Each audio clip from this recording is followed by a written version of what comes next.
अनेक आपल्याला आमच्या कोल्हापूर जिल्ह्यामध्ये असेल अनेक ठिकाणी उपकेंद्र प्राथमिक आरोग्य केंद्र मंजूर झालेले आहेत, परंतु शासनाचा निर्णय झालाय की जुनी प्राथमिक आरोग्य केंद्रांच्या बिल्डिंग पहिल्या दुरुस्त करा, निधी नसल्यामुळं आणि नवीनला निधी नंतर देणार आहे.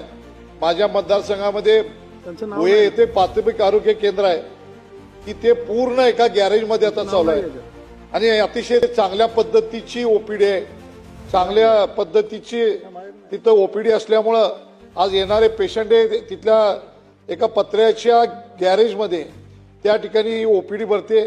मला वाटते या मागणीद्वारे मी मागणी करतो की भुये प्राथमिक आरोग्य केंद्राला 6 कोटीचं बजेट हा प्रस्ताव आपण आरोग्य मंत्र्यांच्याकडे आलेला आहे, तो येणाऱ्या आर्थिक वर्षाच्या पुढच्या बजेटमध्ये त्या ठिकाणी घ्यावा अशा संदर्भातली मी सूचना करतोय. हे आहे गोकुळचं श्रीखंड, अगदी जिभेवर रेंगाळणार. जिभेवरच नाही तर मनावरही रेंगाळणार. गोकुळ श्रीखंड, मनावर रेंगाळणार.